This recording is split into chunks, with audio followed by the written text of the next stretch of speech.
Dhaka Art Summit 2012. This morning we have 3 sessions for you. The first session is about the emergence of South Asian art, Bangladesh and the future.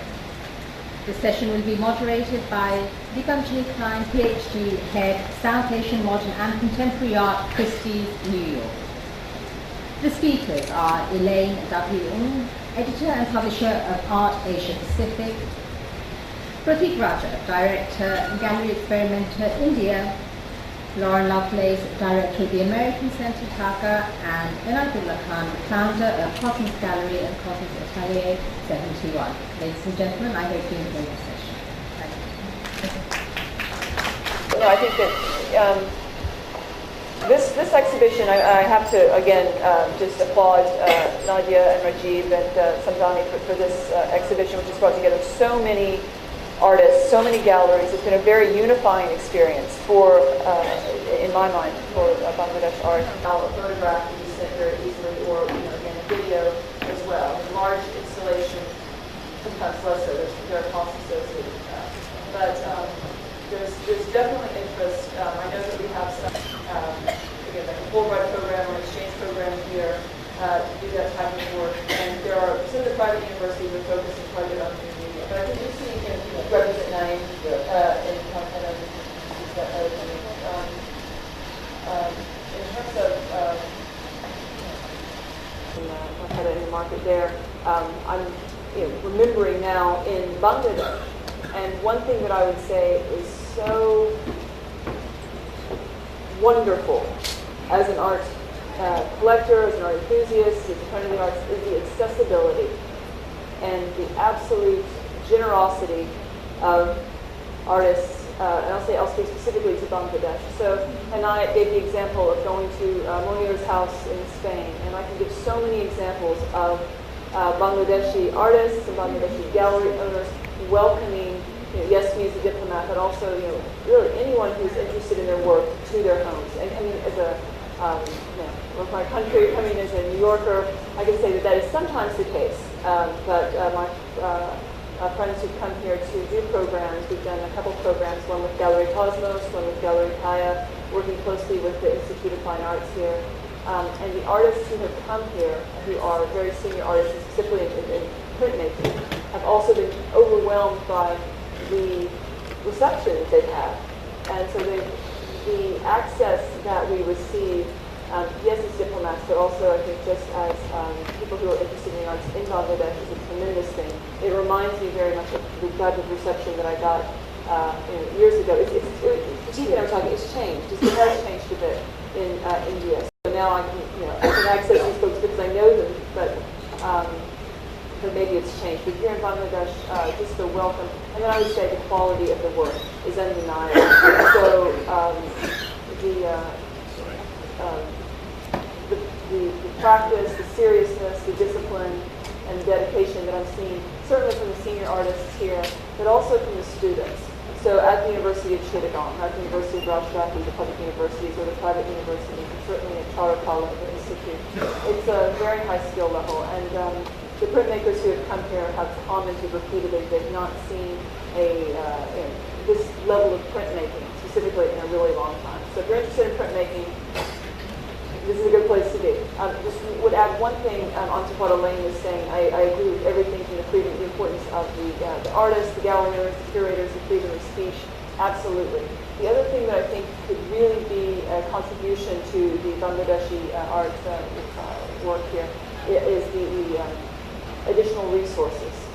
So I see so many artists here who are stymied to some extent by the lack of high-quality paper, acid-free paper, acid-free, the backings for matting or paints.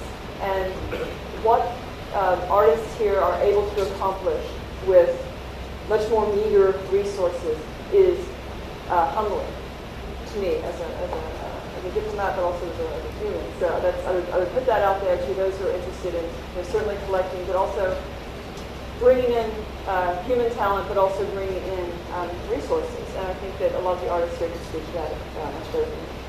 Do you think programming you do would allow not just works on paper or flat art or sculpture, but also a space for alternative art. Absolutely. Whether it's videos, whether it's performance. Completely new media. Sure. I think that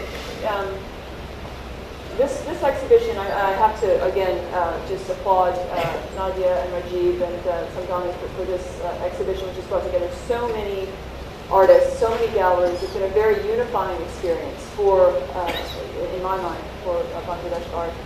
But you do see the installations, the new media. We had a bit of a conversation yesterday with Drift about how a photograph can be sent very easily, or again a video as well. A large installation, sometimes less so.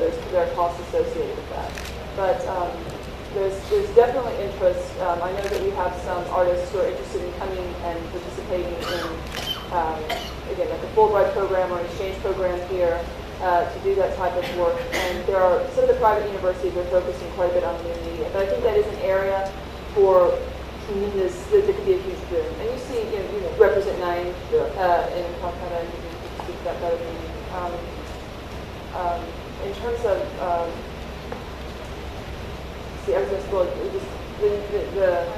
I think the new media is an area, but the works on paper, I think, will continue to be a real selling point. Thank you. And going back to Elaine, my question is, do you see parallels between, let's say, the movements you saw in China from the very nascent stages, or what you've seen in India, because you've been following what we've been doing as well? Do you see any parallels, or where do you see this going forward? Let's say the alternative space as well as flat sculptures, the normal, traditional works of art that we are used to. What I think is really exciting for Bangladesh is that you have these two great neighbors, and even, let's say, Indonesia and further west in the Middle East, to basically learn from their lessons. I still think the whole region is still in its early stages, but for instance in China, the diplomats played a very big role in the early 80s, because at that time China was not as it is today, it was much more repressive. They felt very threatened by art, and artists did not really have any market. So they went to diplomats, and diplomats tended to collect their work. And of course this shifted, and I think one of the things that really hindered Chinese art at one time was this over-reliance on foreign collectors or expats. And this, in the way that India had a very strong domestic market. And so Bangladesh would be really wise for one to develop both international and domestic support for artists. The other thing which one could look at is how basically impoverished India and China are for institutions. You do have a wonderful private museum, two of them in Delhi, run by private individuals. In China, all museums, basically public and private, are for rent and for hire. So that makes one very skeptical when they go into a museum, not quite understanding where the show is originating from. If there are vested interests because a gallery has rented out the space. And that's why I really think that people should support scholarship, an independent scholarship that's not backed by commercial interests. And I think Debbie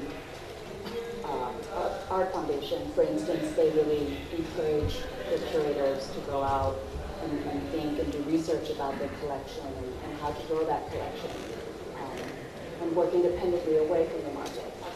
I think, on the flip side, in the Middle East, in West Asia, you have the opposite situation where there are basically no artists in places like the UAE or Qatar, but they have these incredible treasure troves.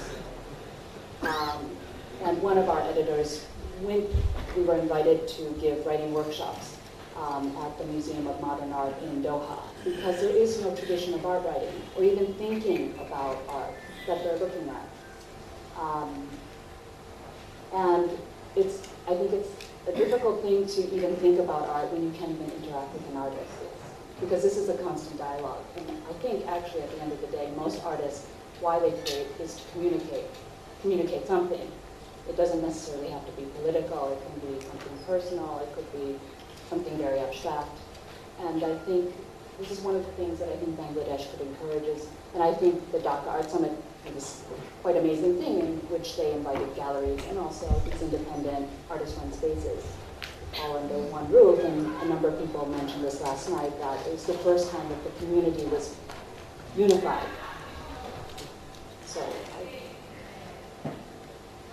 I have one more question for Prateek, since you are representing Naeem, and we've seen a lot of photography here, which is of incredible quality. You see photographs from anywhere in the world, and these stand for themselves.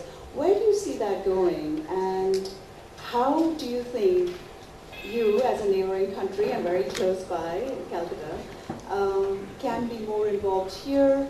I know you have brought your gallery program to meet and give it out to the artists here, but how would you... Couple of propositions, certainly, yeah. Yes, and how would you want them to approach you, and what would you want to tell them?